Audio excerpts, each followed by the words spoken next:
fallait pas Elle avoue l'histoire au d'amour. centre du soleil, Alors, on ne faisait pas de raconte-moi. politique. Tu peux comprendre ça, Rudy? Tu peux le comprendre?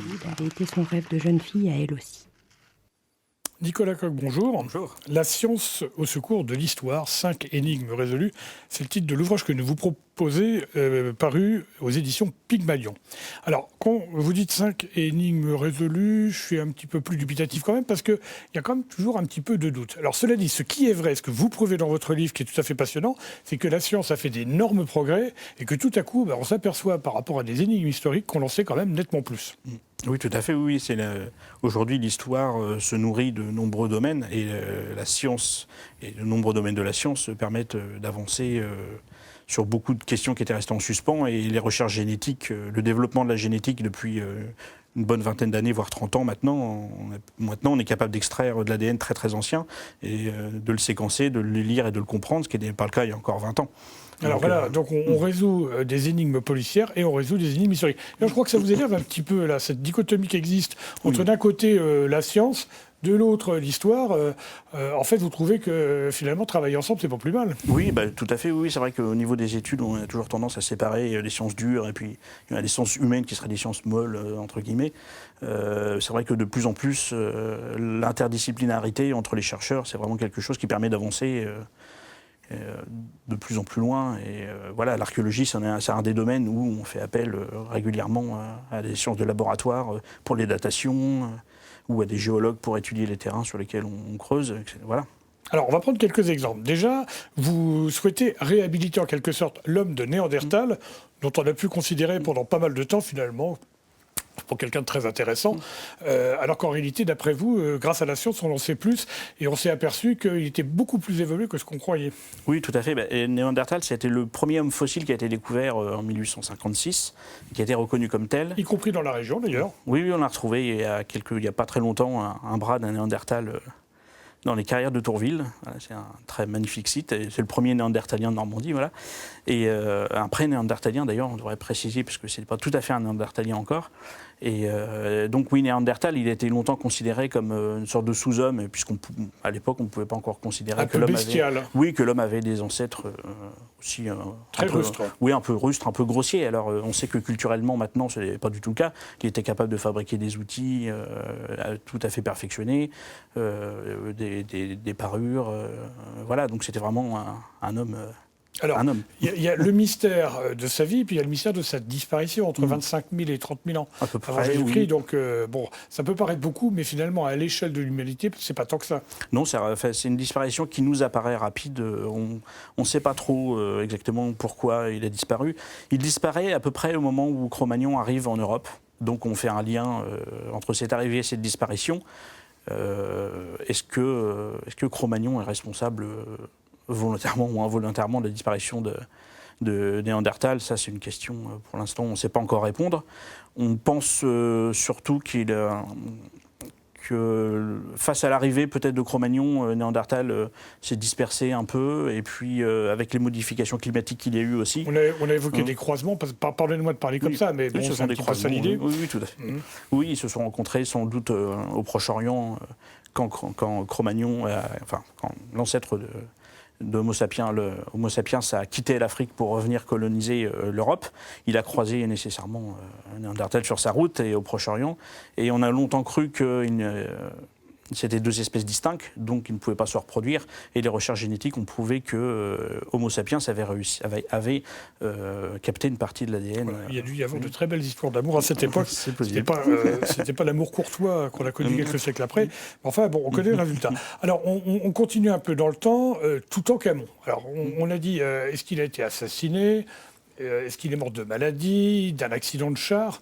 Alors, on n'a pas la réponse définitive, mais enfin, on en sait quand même nettement plus. Oui, on a plusieurs pistes qui ont été mises en lumière assez récemment. Des études ADN qui ont été faites aussi, mais il en ressort pas des certitudes encore. D'ailleurs, aucun des chercheurs n'est à peu près d'accord sur la manière dont il est mort. C'est un roi dont on ne connaît pas grand-chose au niveau de l'histoire, ce qui est paradoxal, puisqu'on connaît très très bien sa tombe, qui a été une découverte en 1922 par Howard Carter, qui était exceptionnelle. Et depuis Champollion, on sait décrypter les hiéroglyphes. C'est quand même un progrès énorme. Par rapport aux Néandertaliens qu'on évoquait tout à l'heure, c'est quand même nettement mieux. Ah bah oui, non, c'est vrai que d'un point de vue historique, la différence elle est énorme, mais non, comment dire, Toutankhamon, non, c'est pas encore. Certains chercheurs ont pensé qu'il avait pu être victime de la malaria. D'autres médecins ne sont pas d'accord. Est-ce qu'il a subi un accident de char? C'est pas clair non plus. Empoisonné, pas empoisonné, mais assassiné, c'est pas clair non plus sur le plan historique. Enfin, voilà. Donc ça promet sans doute de futures découvertes intéressantes. Donc on n'a pas fini d'en savoir davantage. Et ça c'est très bien parce que finalement il y a un peu de mystère. Alors on avance dans le temps et on se rapproche d'Henri IV, le bon roi français, la poule au pot, tout le monde connaît. Il est assassiné par Ravaillac, finalement il est enterré à Saint-Denis comme beaucoup de rois. Et puis la Révolution arrive et à ce moment-là, patatras, on déterre les rois parce qu'à l'époque ça se faisait.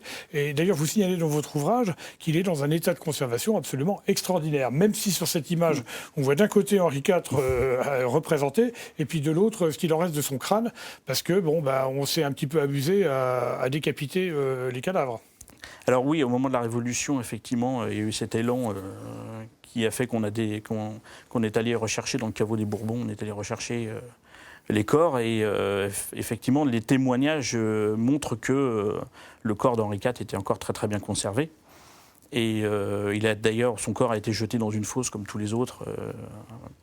Et après, il sera à nouveau ressorti pour être après quelques années inhumé de façon normale, on va dire. Et après, quand la Révolution est passée, on est allé rechercher ce qui reste des ossements, puisque tous les corps ont été recouverts de chaux. Donc ils ont été rechercher les squelettes pour les remettre dans le caveau. Mais non, pour Henri IV, la question, voilà. Est-ce que sa tête a été retrouvée ou pas Alors il y a deux thèses là encore. Il y a le docteur Charlier d'un côté, vous expliquez c'est très bien, et puis Philippe Delorme.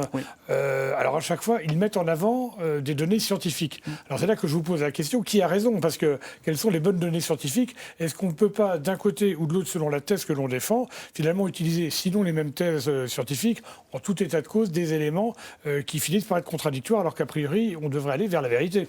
Oui, c'est un peu contradictoire. Si on reprend les données historiques, si on prend sur le plan purement historique, toutes les sources qu'on peut avoir ne permettent pas de conclure que sa tête aurait été sectionnée de son corps au moment de la Révolution. Il n'y a aucun témoignage qui permet de l'affirmer de source sûre, contrairement à ce qu'affirme le docteur Charlier, qui utilise d'autres sources qui sont, que je pense, postérieures et beaucoup plus contestables. Si on reprend les témoignages vraiment du moment de la Révolution, et effectivement, il n'y a aucune raison de penser que sa tête ait pu être prélevée. C'est un détail quand même qui aura été mentionné. Et puis après, d'un point de vue scientifique, les conclusions qui ont été apportées par le docteur Charlier, effectivement, sont pour certaines aussi contestables. D'ailleurs, certains chercheurs qui avaient publié avec lui se sont rétractés postérieurement. Je crois qu'ils sont 2. Donc voilà, il y a quand même un problème. Je pense qu'il y a un problème de méthode aussi. Alors, qui doit avoir raison à la fin? Est-ce que ce sont les scientifiques ou est-ce que ce sont les historiens? Qui est au service de qui? Ah oui, c'est la grande question. C'est le problème justement entre la science et l'histoire, c'est si le scientifique vient un peu empiéter sur le domaine de l'histoire et si l'historien vient trop empiéter sur le domaine des sciences. Et c'est là que ça pose problème. Voilà, le cas de la tête d'Henri IV, c'est un bon exemple justement où le docteur Charlier va peut-être un peu loin dans les conclusions historiques. Et voilà pourquoi certains historiens, dont Philippe Delorme, ont très rapidement remis en question cette pseudo-identification de la tête d'Henri IV. Oui. Alors, on va terminer, si vous le voulez bien, parce qu'on va quand même détailler tout le livre. Encore une fois, c'est passionnant. Je ne vous cache pas que le non-scientifique que je suis a parfois été un petit peu perturbé par toutes les informations que vous donnez, qui sont d'une précision absolument, j'allais dire, médicale, c'est le cas de le dire, quand on va aborder la question de Napoléon. Mais pour le reste, c'est vraiment passionnant. Et ce sont autant d'enquêtes à la fois historiques, et j'allais dire presque policières. Alors, en ce qui concerne donc Napoléon, alors on connaît l'histoire, c'est Waterloo, Morne-Plaine. Napoléon est obligé, parce qu'à un moment, il veut vous expliquer qu'il veut s'enfuir aux États-Unis. ça n'est pas possible. Et donc, finalement, il est fait prisonnier et on l'envoie donc à Sainte-Hélène. Alors, on rappelle que Sainte-Hélène, c'est une île qui est pratiquement pas accessible, sinon par mouillage extérieur, alors avec un bateau qui fait le lien. Ça, c'est la première chose. Deuxièmement, vous expliquez aussi que finalement, c'est presque une île privatisée par les services qui faisaient les liaisons internationales. Et puis, finalement, il se retrouve ici. Alors, il va mourir quand même relativement rapidement. Il s'ennuie, il est mal nourri, enfin, ça se passe pas très bien. Et puis, alors, la grande question, c'est est-ce qu'on n'a pas empoisonné Napoléon? Et dans ce cas-là, pour quelle raison? Il faut toujours un mobile pour un crime. La question de l'empoisonnement, elle est ressortie dans les années 60, lorsqu'un scientifique a commencé à étudier ses cheveux et s'est aperçu qu'il y avait de l'arsenic dedans. Et donc, très rapidement... Vous mettez de côté, d'ailleurs, vous citez Rétif de la Bretonne, qui est un journaliste, un confrère, en 69, qui disait que c'était pas le sarcophage de l'empereur. Enfin, pour ça, vous mettez ça de côté très vite, parce que finalement, la science permet de savoir que c'est pas du tout la solution. En revanche, il y a ces fameuses traces dans les cheveux de l'empereur. Ah oui, ça fait débat depuis les années 60 maintenant, cette question. Effectivement, on sait, c'est scientifiquement prouvé qu'il y avait de l'arsenic dans ses cheveux, on ne peut pas le nier. Et donc maintenant, c'est la question, quelle conclusion on peut en tirer? Et il y a des analyses récentes qui ont montré qu'il y avait de l'arsenic présent dans les cheveux de certains membres de sa famille aussi, de l'arsenic dans les cheveux de sa famille. Et donc, ne serait-ce que de ce point de vue-là, est-ce que ça voudrait dire qu'on aurait essayé d'empoisonner toute cette famille? Ça ne paraît pas très crédible. Donc il faut sans doute chercher essayer d'expliquer la présence d'arsenic dans ses cheveux d'un point de vue... On a parlé du sarcophage lui-même à un moment. Oui, peut-être aussi. Ça. Et après tout, l'environnement immédiat peut contribuer à ce que de l'arsenic se soit développé dans ses cheveux. Oui, mais il en avait aussi quelques années avant aussi de mourir aussi dans une autre mèche de cheveux. Il y avait aussi de l'arsenic qui était présent. Donc... est-ce que c'est une habitude de vie à l'époque qu'on ne connaît pas, qui expliquerait qu'il y ait de l'arsenic présent dans les cheveux? Ça me paraît plutôt plus crédible que de chercher à tout prix à faire un empoisonnement. Alors c'est vrai que c'est intéressant, on est une île isolée en plein milieu de l'Atlantique. Oui, ça donne un peu...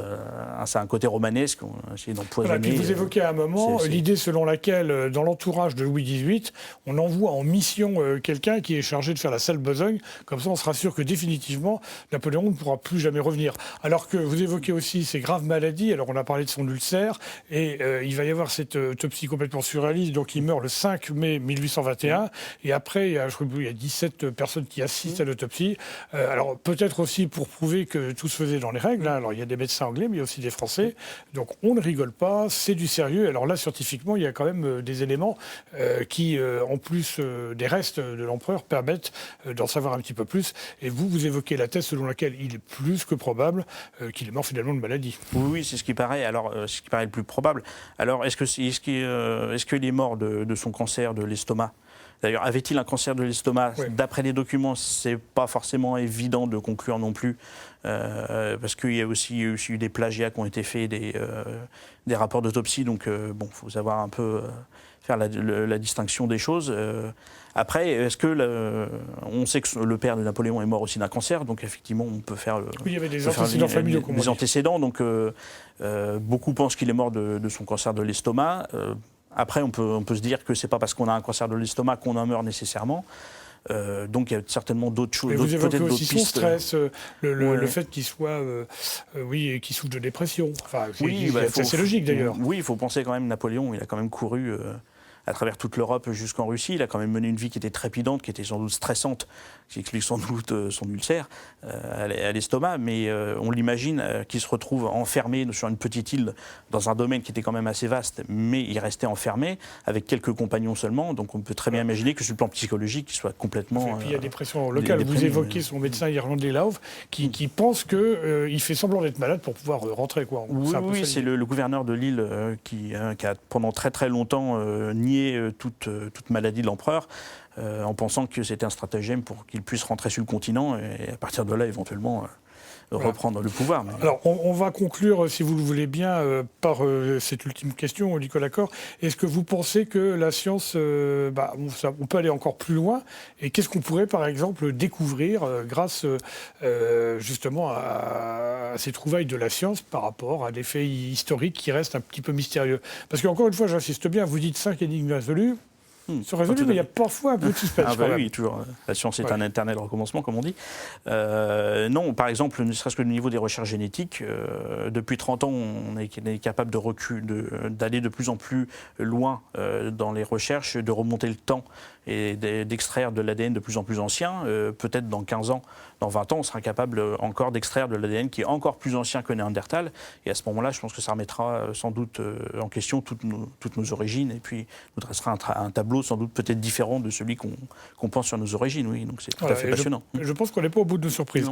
Bien écoutez, Nicolas Corre, merci beaucoup. Alors je rappelle que votre ouvrage qui s'intitule La science au secours de l'histoire, 5 énigmes résolues, est publié chez Pygmalion. Et puis, excusez du peu, il a l'aval, le seulement qu'on puisse dire, de Franck Ferrand, que tout le monde connaît notamment, puisqu'il anime des émissions historiques sur notre antenne. Merci beaucoup. Merci beaucoup à vous. On ne voulait pas faire la voix l'histoire d'amour. Au centre du soleil, on ne faisait pas de politique. Tu peux comprendre ça, Rudy? Tu peux le comprendre? Ça avait été son rêve de jeune fille à elle aussi.